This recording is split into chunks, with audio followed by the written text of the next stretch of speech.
record right now on the computer.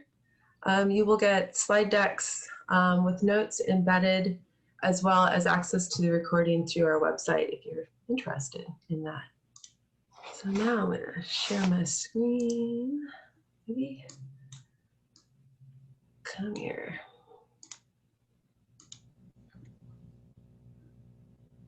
Okay. Great. Okay. This is our beautiful Oregon coast in the dark. Looks like a pretty calm day there. That is not where we're at right now. Of course, I think most of you are here because you want to get to the part where Whitney and Andy share with us the Orwin Mapper. Ocean's mission, we are a cross-cultural, community-based organization.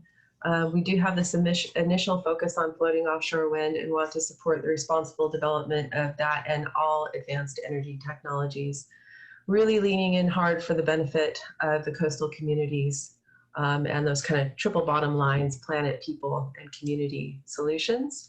Our MO is to expedite and influence the inquiry into the potentials of offshore wind for maximized economic and environmental societal benefits to our coastal communities, while also meeting a need for those coastal communities to be represented, their energy needs to be represented in the energy sector policy proceedings.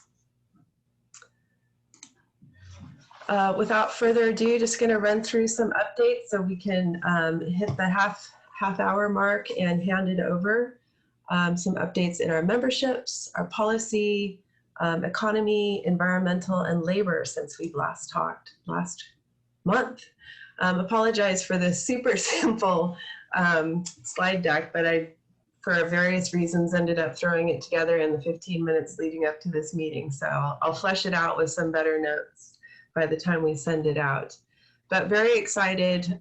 We've done a lot of work on our website, and we now have memberships available, as well as provisioning sponsorships. Important to know that we have a very diverse and engaged board of directors. All of Ocean's activities are volunteer-based.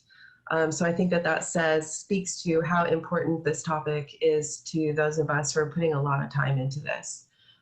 We do recognize that all of the topics that we're engaged in right now are only getting bigger and more diverse, more breadth and more depth. So you could say that we're getting ready to head out over the bar into some pretty big seas. And we'd love some help with some provisioning sponsorships and memberships. In the nonprofit sector, we are actively working with already and now formalizing relationships with 501c3s with some similar overlays in their missions. These are $0 transactions. We do have a reciprocity agreement with Renewable Northwest, which is wonderful. We're working on one with Northwest Energy Coalition, who has really picked up the offshore wind banner and is representing heavily at the state and regional and West Coast levels, and some other critical organizations, POET, Business Network for Offshore Wind, things like that. So please check it out at oceanenergy.org. Policy updates. Whew. Next week, same day, Tuesday at 10 o'clock, we will have a policy huddle. Just going to run through this really quickly for you all. Anyone who wants to join in that conversation is welcome to. If you would like to be a part of and kept up to date but can't make that meeting time, just shoot me an email and I'll make sure that you get the meeting notes. Oregon's Public Utility Commission. As you know, we've been tracking heavily on the distribution system planning docket, and staff's comments are up for adoption next month.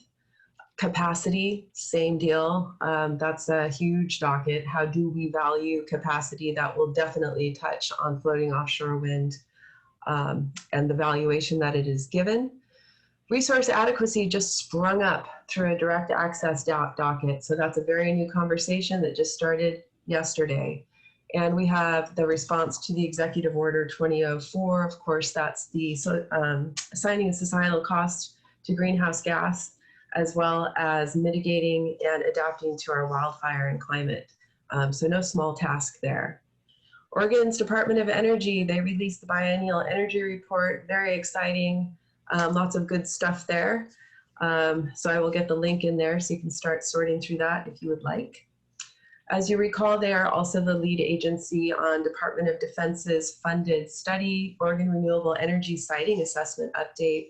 We did have an update on the progress, and we're very, very, very pleased to see that E3, the consultants that were hired to do the work, have selected one of their 4 scenarios with a very heavy offshore wind focus. Also very important that all of those involved in those update calls, all of the big decision makers in policy, got the message and saw that offshore wind comes into the renewable energy conversation at an order of magnitude that has previously been uncontemplated. Oregon Division of Land Conservation and Development, they have a climate framework that they issued way back in August, and the comments were just due on Sunday. So of course, all of us like to do things at the last minute, and we just got our comments into there. That encapsulates that agency's response to the executive order. Legislatively, we still have 100% RPS conversations going on in the state. There's 2 of them. Ocean is involved in both of those conversations. We're also going to see some movement in the investigation into regional transmission organization, or something maybe that falls a little bit shy of that. And we are going to be rolling into an adjusted 2-part session at the state level. And I will get the schedule out to you all with these meeting notes. Regional and federally, Northwest Power Planning Conservation Council continues to move on with resource adequacy. Of course, a big part of the conversation in Oregon on RRA is how will it interact with that and when. At the Federal Energy Regulatory Commission, there was a terrific transmission planning panel focused on East Coast offshore wind. Business Network for Offshore Wind did a fantastic white paper on the context of this. So lots of conversation to be had there. Biden and Bentz, I'm sure you've heard of Biden. Some of you might not know who Cliff Bentz is, though. He was a state senator. He is now a U.S. congressman.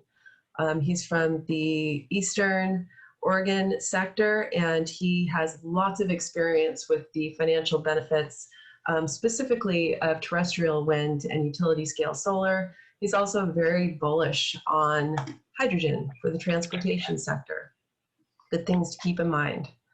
And we being Ocean, Poet, and the Business Network for Offshore Wind are all taking a hard look at the Smart Power MOU that was established on the eastern seaboard between 3 states, basically agreeing that they're going to meet regularly, focus on offshore wind, and collaborate their efforts. In economic development, really socializing this floating offshore wind / green hydrogen co-siting for a first project. A lot of reasons there, one of which is that we know, looking globally at the hydrogen market, they're looking for facilities that can supply 300 to 500 megawatts of clean energy that have a lot of water, obviously. So gosh, places like the Port of Coos Bay, if there was a floating offshore wind to provide that clean energy, we certainly have the water, and we certainly have the infrastructure of Northwest Natural Gas leading to us. We've had very, very strong signals from Northwest Natural Gas, by the way.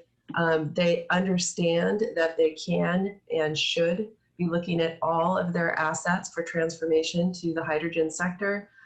This message was delivered to all of us by their CEO 3 weeks ago at a state policy conference, and then yesterday in my pointed question to their representative on the resource adequacy call. So good things to keep in mind.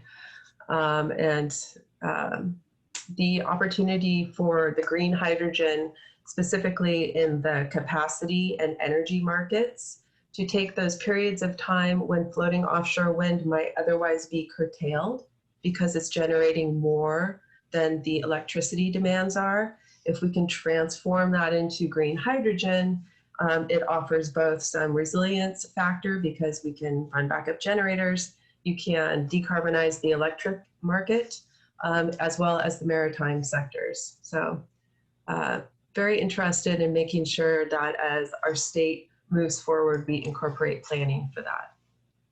In the labor sector, we're finishing up our strategic plan, really digging down into the labor and workforce development, have scheduled a conversation with the Blue-Green Coalition, and are also, one of our board directors is the executive director for Southwestern Oregon Workforce Investment Board, and he sits on the newly developed Maritime Workforce Development Board.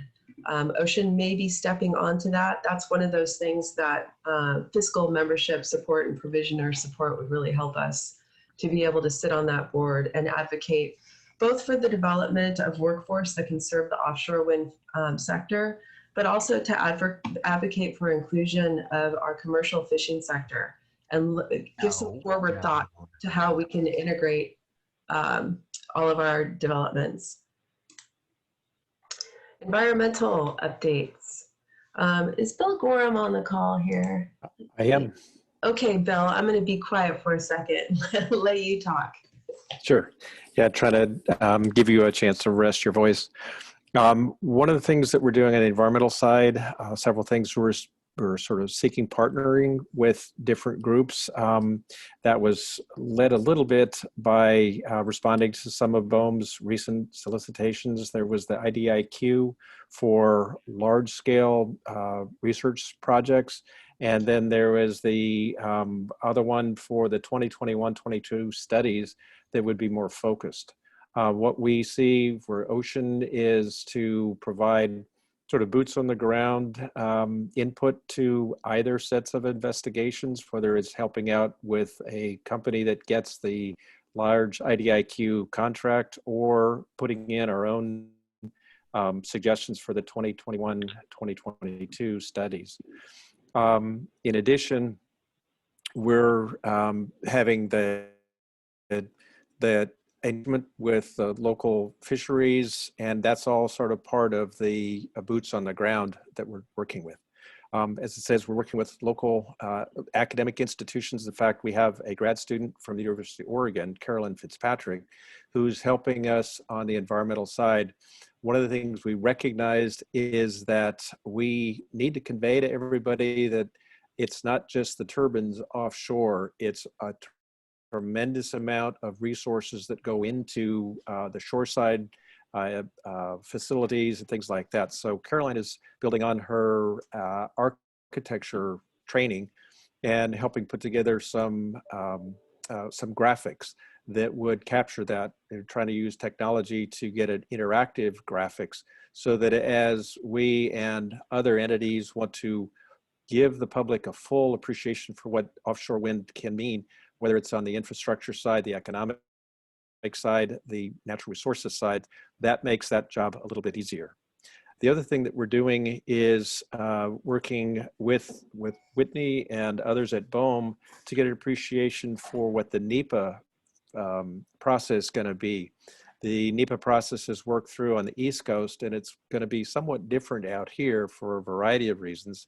And to the extent that we can explore what the process will be here so that we are able to facilitate that getting through, facilitate the communication, that ties back to the local boots on the ground, community input and all. So it's sort of an integrated approach. So we're trying to work within the processes and be supportive as we move the process forward. That's about it for me, Shannon. Thank you, Bill. Let's see. So if there are any on the line that are have something in the works and you think Ocean might fit into it, please let us know.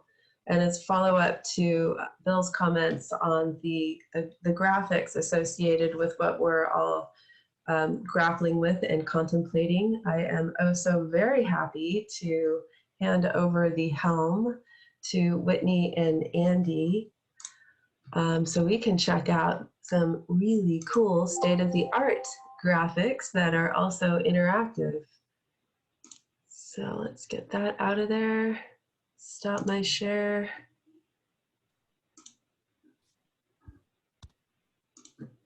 And it looks like you are good to go.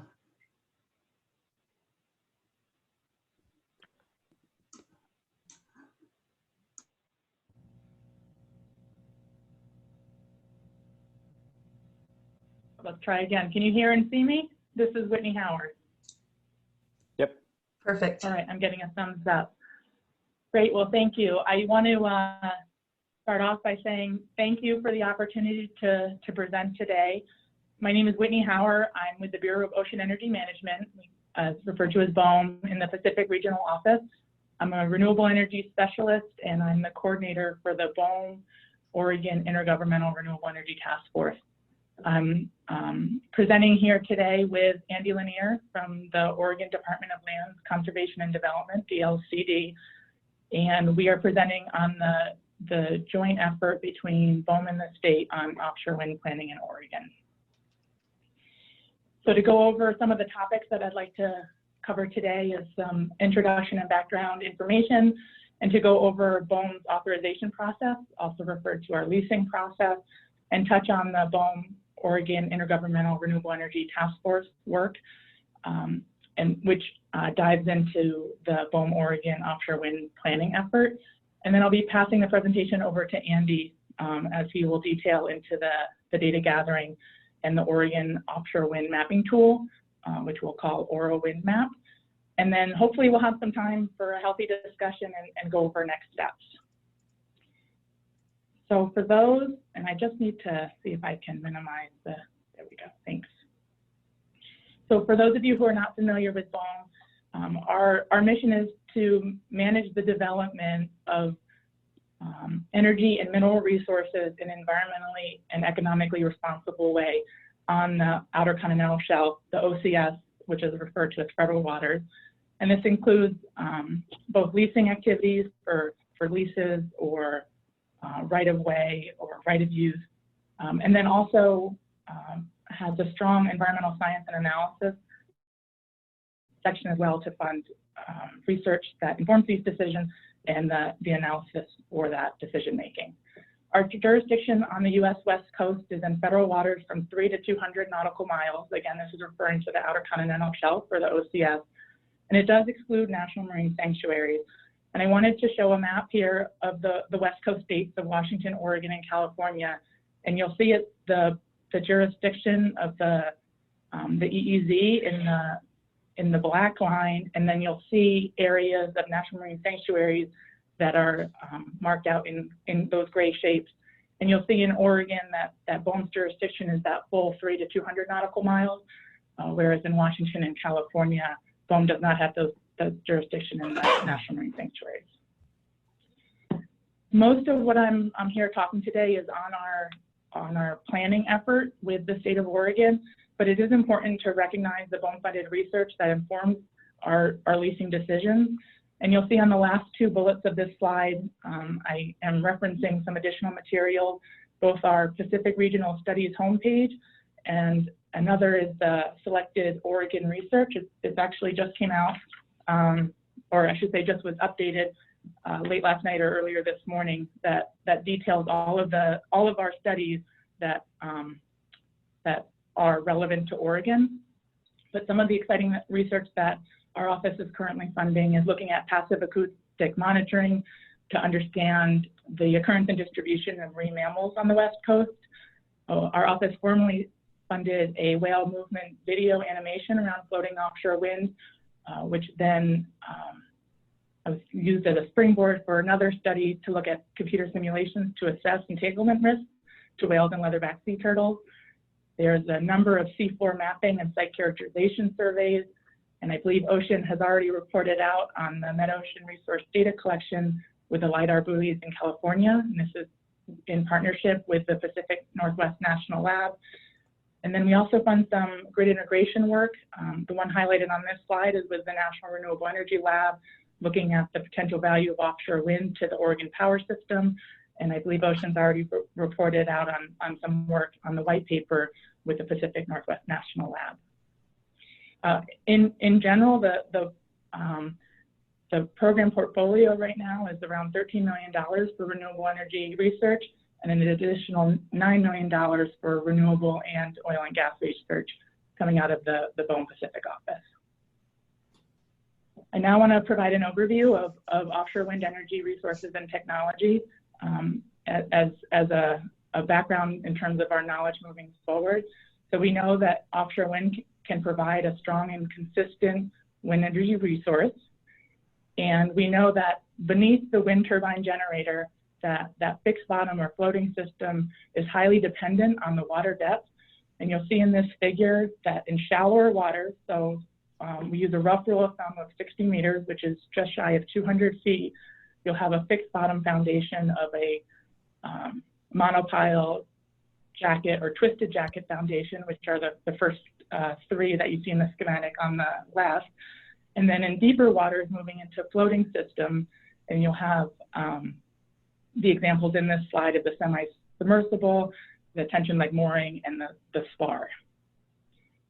If you look at a map of the bathymetry on both the east and west coast, you'll see that the west coast is dominated in deeper waters, which would dominate towards a floating offshore wind system. And this is different from the east coast that has the fixed bottom foundation, with the exception of the Gulf of Maine, which is currently exploring offshore wind as well. Lastly, on this slide, offshore wind systems, the turbine type technology available today is large and is getting bigger. The technology which is available for deployment is at 12 megawatts. And this is a figure that was taken from the Schatz Energy Research Center from the earlier webinar series to show the size of a 12 megawatt turbine and its semi-submersible platform. And you'll see the humpback whale there to show as a reference for scale.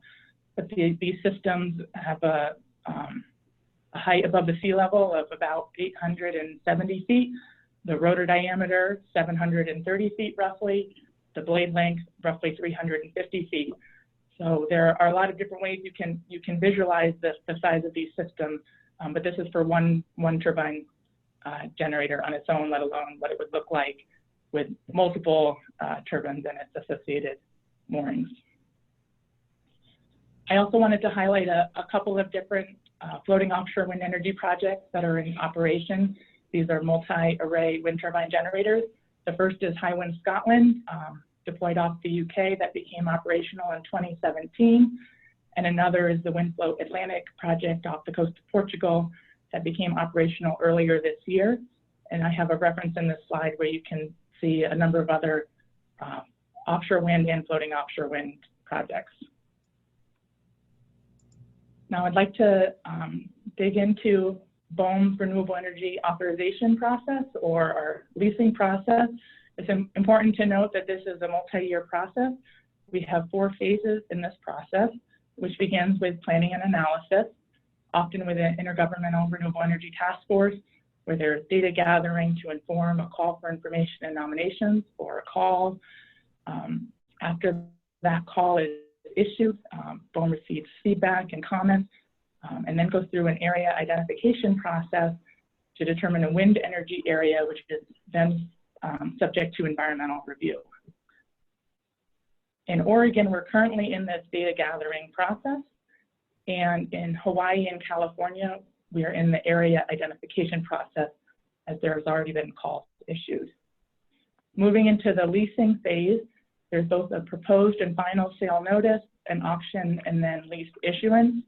It is important to note that at lease issuance, it does not authorize the lessee to put steel in the water, but allows the lessee to move into the site assessment phase, which is up to a 5-year phase where the lessee collects information, site characterization, and site assessment of the information that the lessee needs to move into the construction and operations final phase to provide a plan, the construction and operation plan called a COP, to BOEM for technical environmental review, which includes NEPA, and also requires additional reports to BOEM, and there are decommissioning requirements.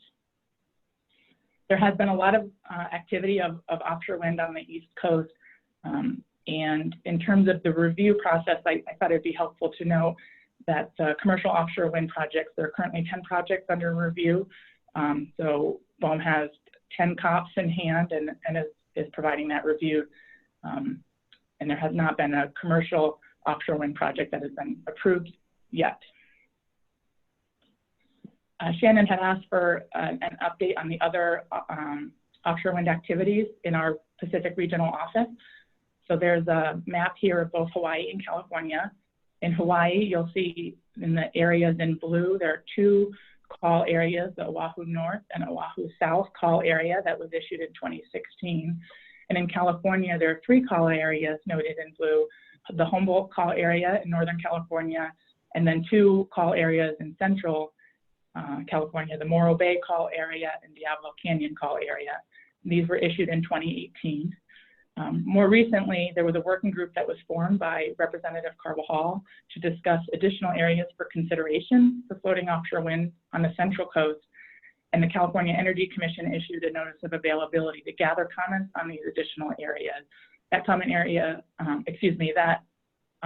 comment timeframe closed earlier this fall, and the working group will reconvene to discuss next steps. Hopping back over to Oregon, I did want to spend some time on the BOEM Oregon Intergovernmental Renewable Energy Task Force. This is a governmental group that provides coordination and input to BOEM's renewable energy leasing process. The Intergovernmental Task Force in Oregon began in 2011. However, the 2 meetings most recently in 2019 and 2020 discussed offshore wind planning specifically.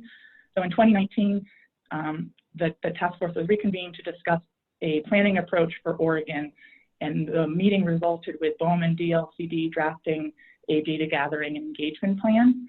That plan was discussed in the June 2020 meeting, and the meeting resulted with BOEM and the state of Oregon committed to an offshore wind planning process. The plan itself was finalized in October of 2020. It's available on our website. So if we go into our planning process, and this slide shows within our planning to leasing, so the first 2 phases of BOEM's authorization process, I wanted to note a few different areas in our planning process that allows for public engagement. The first, of course, is this BOEM state planning effort. It's about a year-long effort as we proposed in the plan. And this is really the opportunity for BOEM and the state to reach out to as many interested parties, interested individuals on our offshore wind planning effort, and to listen and hear for feedback, for those to let us know what issues are important to them. And additionally, it's a data gathering process, which Andy is going to discuss in his part of the presentation. The purpose of this is to collect the best available data to inform this call for information and nominations, which would trigger the start of a competitive leasing process from this call to auction. And during this process, there's formal public comment opportunities, both at the call stage and then with the wind energy areas in the environmental assessment, and then also with the proposed sale notice. As detailed in the plan, we have our planning area for leasing, and this is in federal waters offshore Oregon, where offshore wind is technically viable. So we say roughly this is at a water depth of 1,300 meters, and where the average wind speed is at least 7 meters per second or greater. And you'll see on the map here, this shows in the light gray line, you'll see the extent of the EEZ or of federal waters, and then where it's grayed out with the black line is the planning area for potential leasing. Some feedback that we received at the task force is that the planning area should not just be of an area for potential leasing, but include the federal, state waters, and also onshore where there's relevant data and information that would inform offshore wind development. And then this data gathering effort has the Oregon Offshore Wind Mapping Tool, or OROWIND Map, and this is when I'm gonna pass the presentation over to Andy.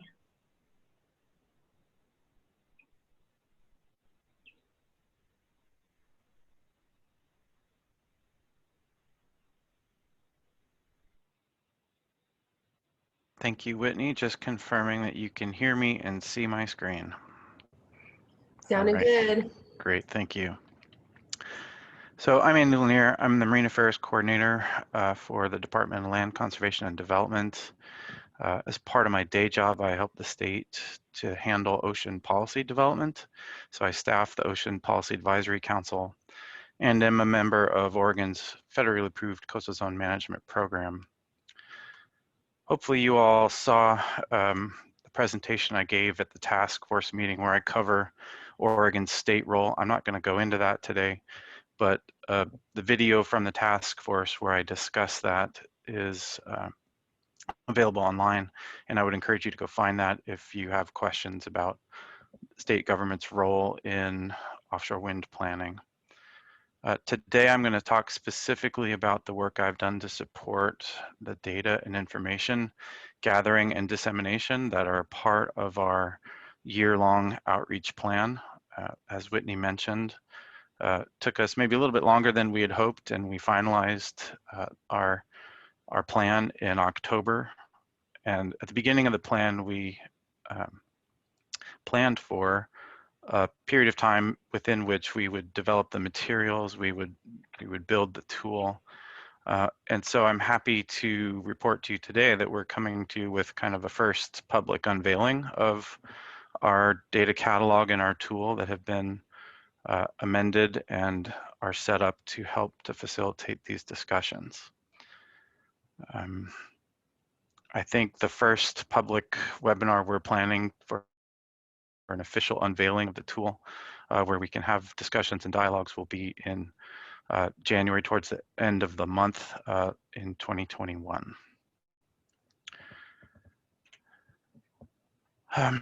So one of the first things that I want to mention to this group, if you hear my presentation from the task force, is that it was really important for the state to use the existing infrastructure that was available to us within the state, and then as part of that, realized that we could leverage work that had been conducted to support a regional data partnership, or the West Coast Ocean Alliance, which both the state and BOEM are members of. And as such, the way we have conceptually organized our information gathering is to look at data archives and data catalogs within the state of Oregon. So you see 4 mentioned and called out explicitly there. They include the Oregon Coastal Atlas, which is our agency's online archive of information that has been gathered to support marine planning, whether that was the establishment of marine protected areas and reserves in the late 2000s, whether that was the establishment of marine renewable energy chapter of the Territorial Sea Plan in the 2010s and final amendment in 2019 following some legal wrangling. So the Coastal Atlas serves as the archive of kind of Oregon's spatial data planning efforts. Much of that information, a lot of the policy support and materials are present on the Oregon Ocean Information website. But in addition to the kind of coastal and marine data resources on the left of the graphic, the state does have a GIS data infrastructure, which is housed by the Oregon Spatial Data Library or the Oregon Geospatial Enterprise Office. And then there is an additional project that was already mentioned once by Shannon, the ARESA project, which is going to be leveraging the institutional developed framework, the Oregon Explorer tool, and they will be presenting information on the offshore wind catalog in association with a broad renewable energy perspective for the state. So that's kind of a picture of the landscape of state data catalogs that we are leveraging. And then there's a whole host of federal data catalogs from many different federal programs, from NOAA, from BOEM, from USGS, and many more. And we have identified through our efforts many data records and data holdings within those programs. And we have curated those records and the information within which into the beginnings of an offshore wind catalog, and we have selected a set of those data layers to incorporate into our tool, our mapping tool called Aura Wind Map. So we are happy today to be able to kind of unveil some of that. The first thing I should mention is that the paths to the Aura Wind mapping tool are either through the Regional Ocean Data Portal website, so that's the West Coast Ocean Data Portal, through the BOEM website, and through our Oregon Ocean Planning website. And from there, you can get to either a view of the records in our data catalog, or get to view data layers and information in the mapping tool.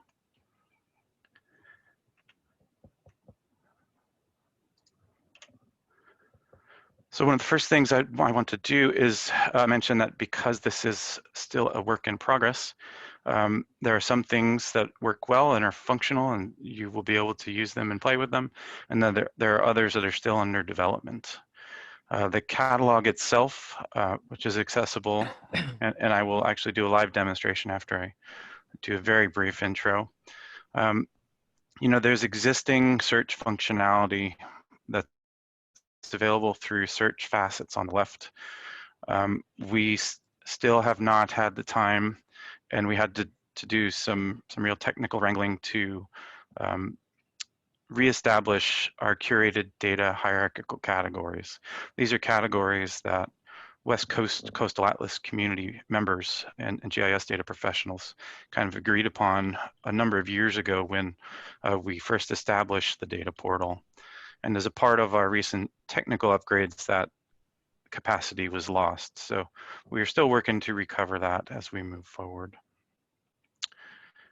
But in the meantime, we have developed some tools to get you into some of those curated resources. And I'll show this page live to you on our system, where we have tiles that can direct you to specific thematic maps in the data layers within Aura Wind Map that will be available to view. So now I'm going to switch out of the PowerPoint here, and I'm going to go to now the website. Are you seeing the website now, Whitney, or anyone on the line? Yep. Yes, Okay. can see it. Great.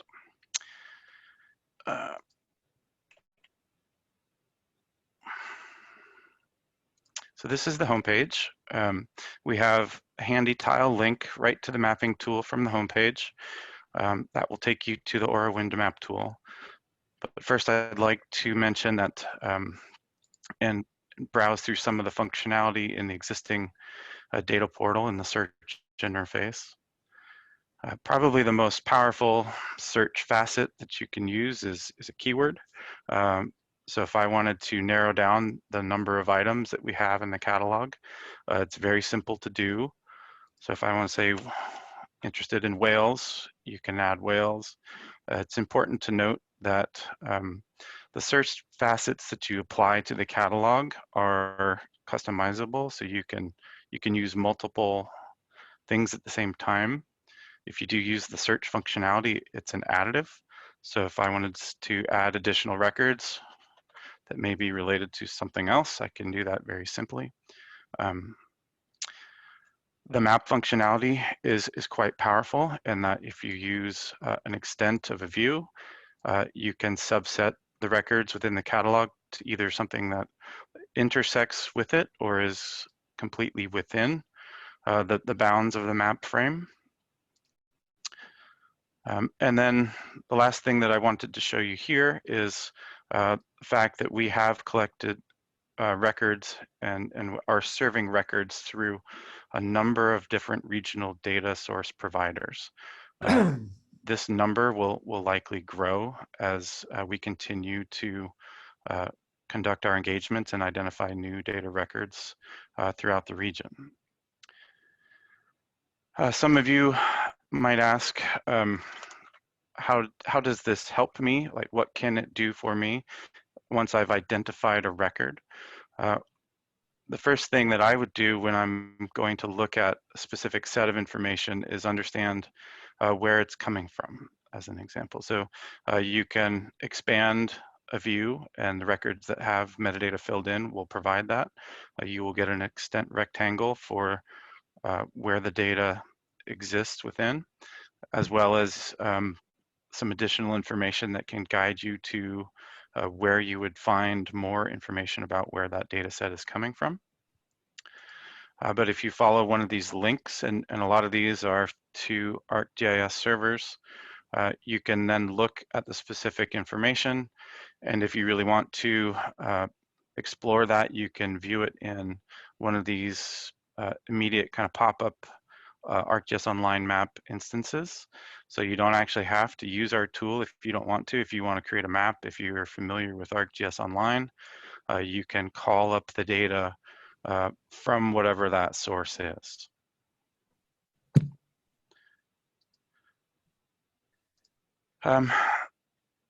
So now that I've shown you some of the basics of the catalog, what I'd like to do is now go to the map. And I'm going to go there through one of the data themes to show you one of the things that we've put together. So when you click on a tile, we have proactively curated the map data sets that we have within this one theme of information, so that there's a bunch of active resources that are presented to you. Now, right now, there's only two that are showing. There's the bathymetric contours and thickness, and the an average wind monthly speed. But I'm actually going to go through a different way now to show you how to build data that a map that you might like by yourself, and give you basic orientation to the tool itself. So when you go to the map and go past the welcome page, you will see that the data is organized into thematic categories of biological, human, and physical. You may also find data through the search tab here. So if I was really interested in looking at winds, I could type wind here and see immediately that there's 5 data layers in our tool that relate specifically to wind.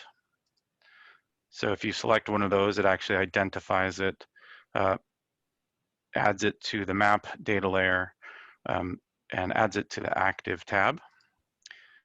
I'm going to go down here and I'm going to build a map that I'm going to generally call just a thematic focus on understanding the environmental setting. So I'm going to go down in here and I'm going to turn on the bathymetric contours, and I'm going to turn on the 1300 meter bathymetric contours, the kind of extent of our study area. Now I do already have a wind direction and magnitude, but I would like to also understand some ocean current patterns. So I'm going to turn that layer on as well. And you can see here now that the map is starting to look pretty busy.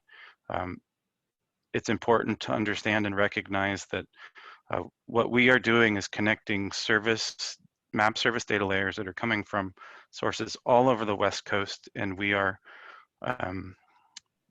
using them to create a conceptual picture of something that we want to investigate.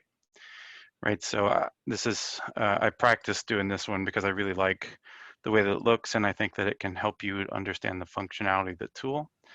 So right now I've got 4 data layers on.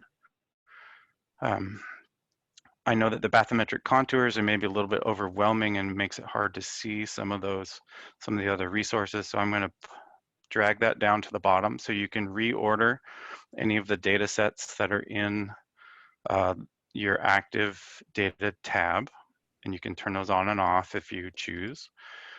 You can also adjust the transparency, so how visible the layers of information are. So what I'd like to do is really highlight kind of how the winds and the currents relate to one another. So you can see the wind speed and direction are the arrows that are at this kind of a broad grid scale. But if I turn on the ocean currents, then it provides an interesting correlation there to be able to begin to understand some of those patterns. So adjusting transparency, reordering are all tools that we have built in. If you're interested in learning more about the resource, you can click on the little information button and get a description as well as a link back to where you can find this data set so that you could add it of your own if you're interested through that ArcGIS Online instance or through any other local GIS that you may have.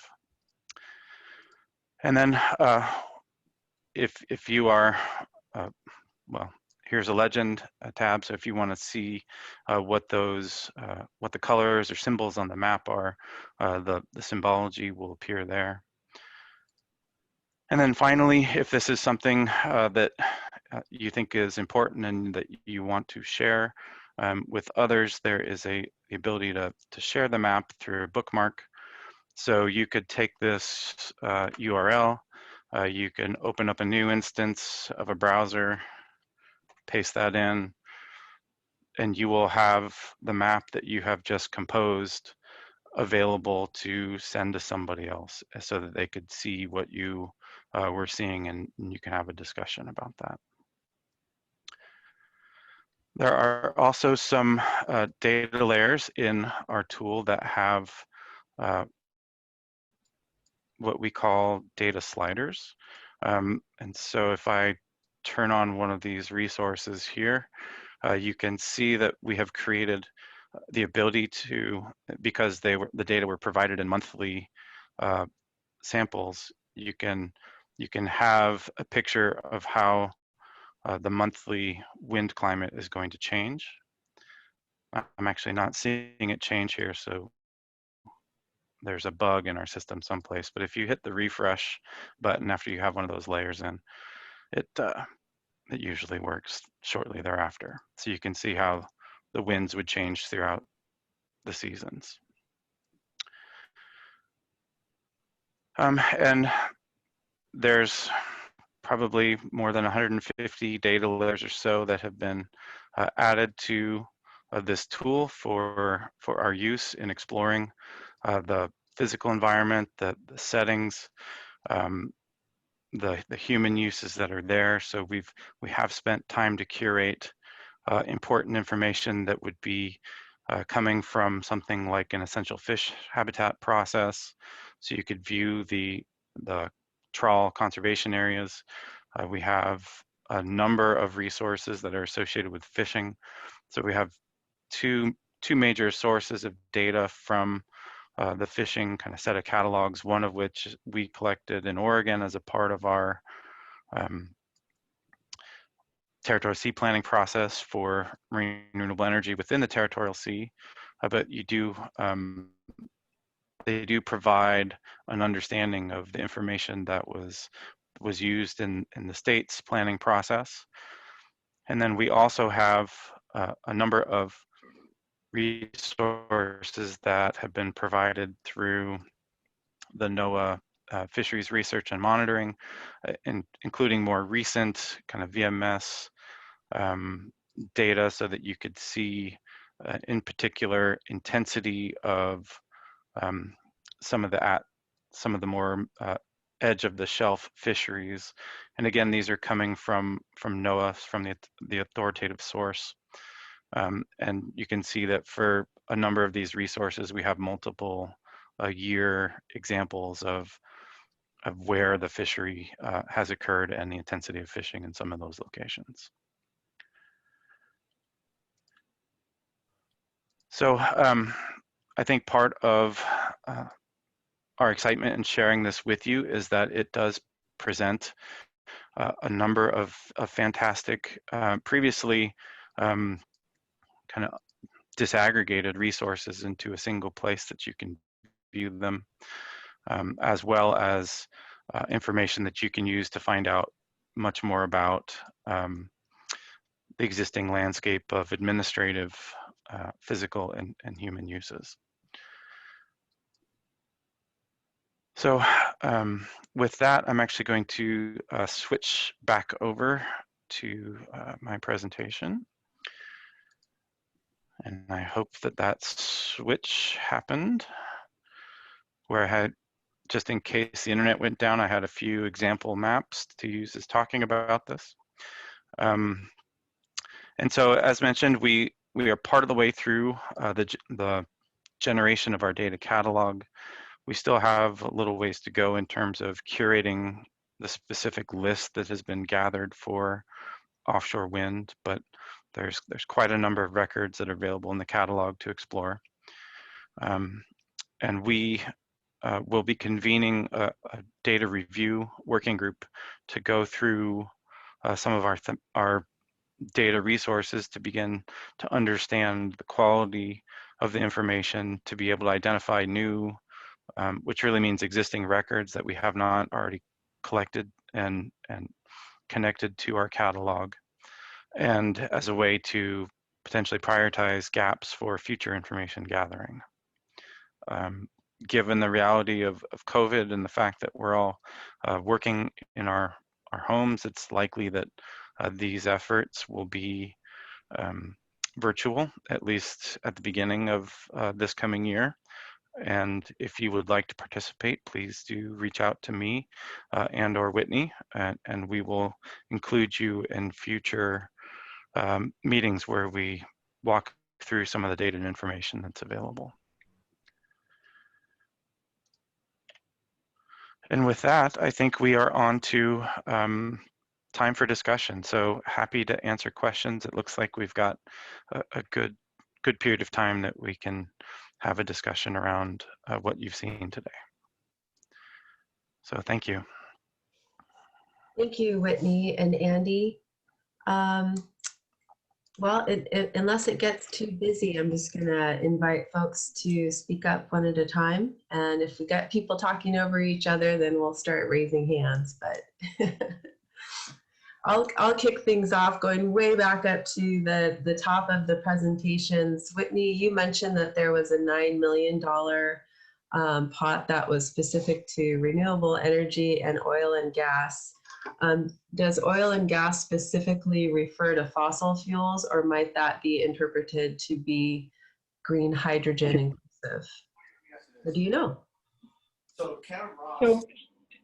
sure. So what I was referencing was the BOEM Pacific regional office with the Office of Environment. Their studies program is $13 million that focuses on renewable and $9 million on conventional oil and gas. And this is information to inform the activities on the OCS. So a lot of this is with respect to the oil and gas platforms off Southern California. Okay, that's helpful. We'll see if we can change what the term conventional gas means in the future.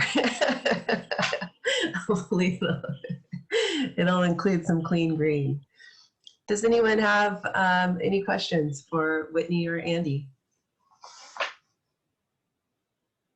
Andy, this is Mark. I have a question. Will the map perhaps include a way to measure distances? And will there be a tool for creating polygons? And what will be the permission sharing for if we do polygons or something? Yeah, sure. Thank you for the question, Mark.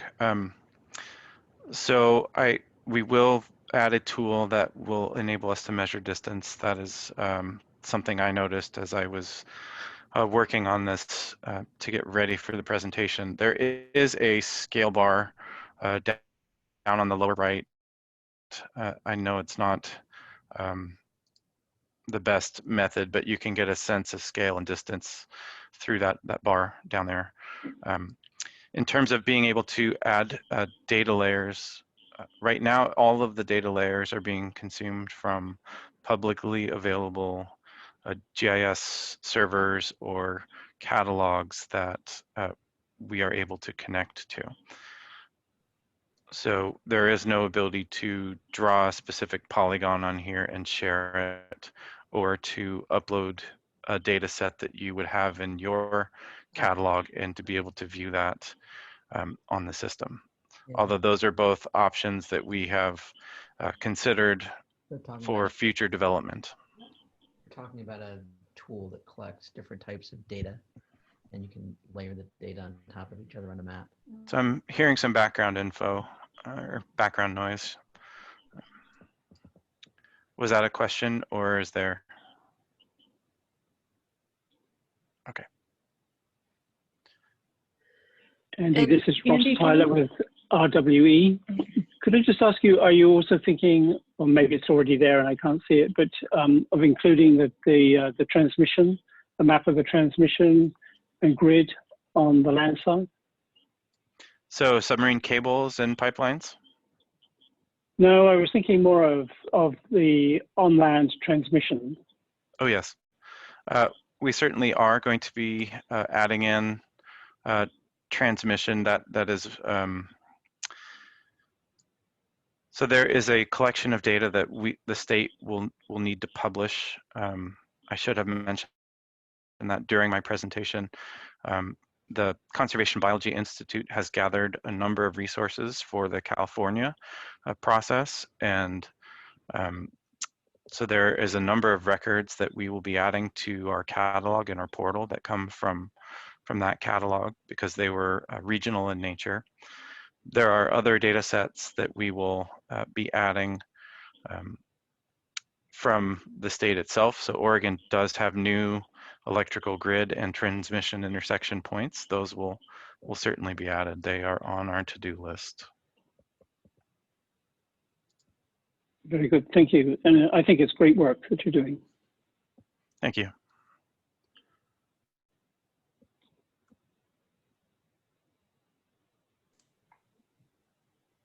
Are there other questions? Do I understand then correctly, Andy, that this will be an ongoing project?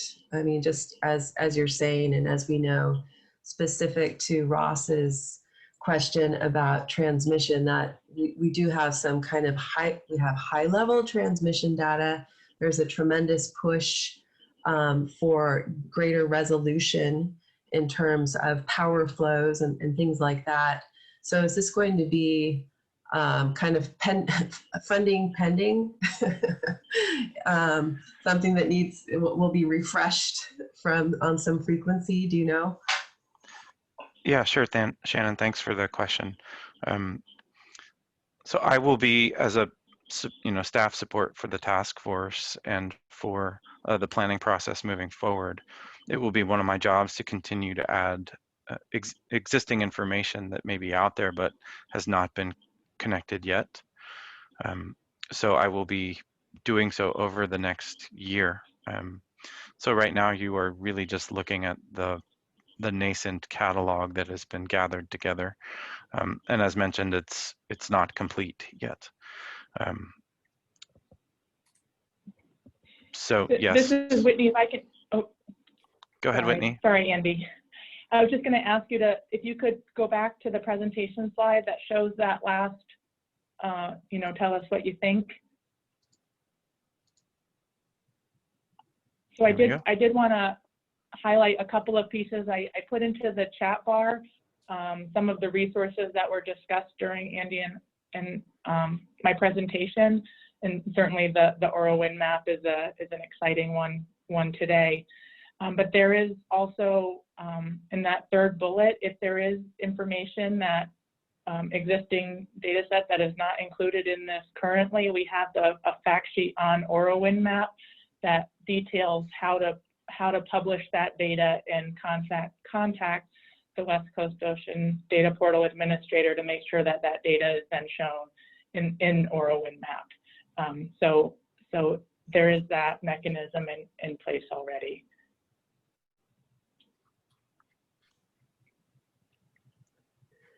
And if I can share, oh, go ahead, Shannon. No, go for it, Whitney. I was just going to say, I mean, we'd really like some more input, certainly on Oro Wind map, but in general of this planning process, and where constituents are are concerned or excited for the potential of offshore wind energy leasing or offshore wind energy development. And we will continue in terms of our effort to make sure that the BOEM Oregon webpage stays up to date with announcements. And if you'd like to have information sent to you via email, if you could update your information or provide your information at the boem.gov /Oregon updates, you can sign up for our email list. But our ask to Ocean is if you know of organizations or groups or interested members of the public that Andy and I should be in touch with, that we would like to make sure that our engagement process over the next year is robust and meaningful, and we want to make sure we're hitting as many people as possible with this effort so that folks are well informed. Thank you for that. And I will put those updates at the close of the slide deck before I send that out to for both of you. And I cannot commend the efforts that have gone into this thus far enough. This is a tremendous effort and a really, really powerful tool that you're working on. Also to say that personally, both Andy and Whitney are absolutely 100% responsive. So just to back up their offers, don't be shy about suggestions or questions or recommendations for additional inclusion. And I think it's relevant. I know I touched on it very quickly, but as I mentioned, DLCD's response to the Executive Order 2004 is embedded in a climate framework, a climate action framework that the agency took the leadership role in working with many other agencies. Hard to think of which agencies weren't included in that, to develop a cohesive multi-agency statewide approach to our adaptation to climate change. And while it certainly encompasses many more things than energy, as we all know on this call, energy plays a very important and critical role in that.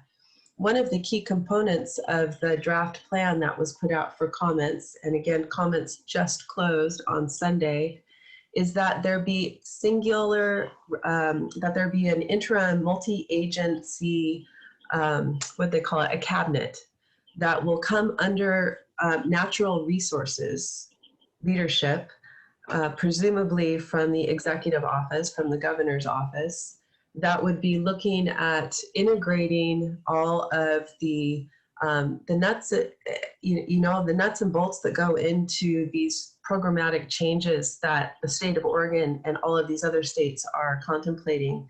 And I think that the siting of offshore wind is a beautiful example of that, where we have energy resources and tremendous natural resource, as well as existing commerce and multi-use that we need to negotiate and kind of thread the needle, if you will, to find the path forward. And it does touch on many different agencies. So really important work that's going on under the leadership of DLCD. Important to recognize that and keep our eyes open as we go forward there. Does anyone on the call have any other information for the good of the order?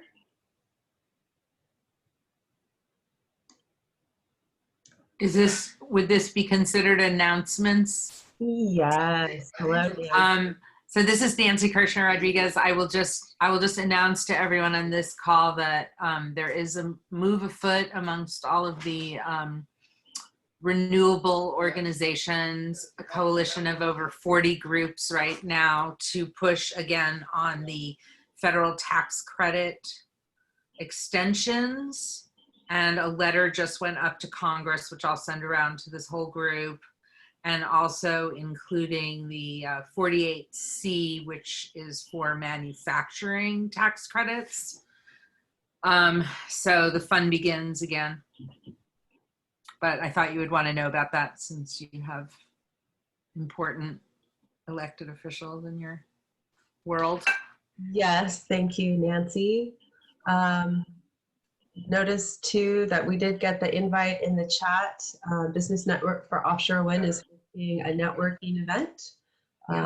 Offshore Wind Drinks, that's tomorrow. So you've got the invite and the link there. I know that somebody, I think, needs to mute. I see background there. I know that Poet is putting together their next two in their webinar series, one to be regional transmission planning, and that is looking to be paneled by some of those that were also on the FERC transmission panel, so that will be a good one to catch, and green hydrogen. So I just put the link up to their webinar series. Those dates are to be determined. As far as ocean goes, we're going to take a little break in December.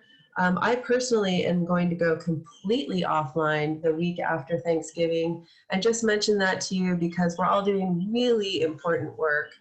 The storm season just started. It's not going, the workload is not going to lessen. So take care of yourselves, make time for your family, and take care of each other. We will be back in January. Third Tuesdays as always, and we will get the updated lineups to you. As always, if you have thoughts on specific topics that you would like to see us cover or specific presentations from folks, please let me know.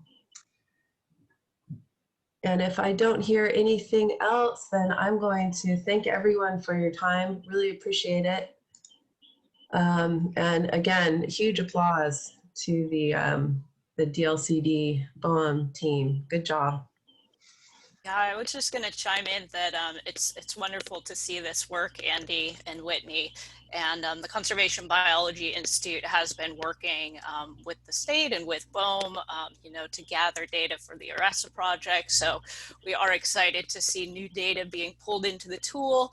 And I lead our California offshore wind work and modeling. And Andy, we will be working on getting you access to some great bird and marine mammal data that you guys will be able to pull into the tool as well. So yeah, it's just wonderful to see this progress. And Senator Roman, I just want to say thank you, Andy. I thought it was a really great presentation. Thank you, Shannon, for the invite, and I will continue to stay connected as we go forward. So thank you. Oh, yes, and congratulations on your impending retirement, Senator Roblin. You served us well. Thank you for having me, and I will likely be dropping in on future calls, so I won't be hard to find, and please do reach out if you have further thoughts and comments and improvements that you'd like to see on the tool. It has been really fun to watch the development of this tool over the many years, Andy. So, and thank you for staying with it for so long. It's my pleasure. I mean, it's been almost 10 years because we started doing a lot of this stuff back when we were doing our ocean planning and the marine reserves, and all of this stuff has been developed. So it's pretty impressive. Yeah, we're leveraging a lot of time and energy from a lot of folks. So I did forget to mention that there's a whole team of people behind me who have helped to make this a reality. So I'm just happy to be able to communicate where we are to support the state as we need to move forward on this issue.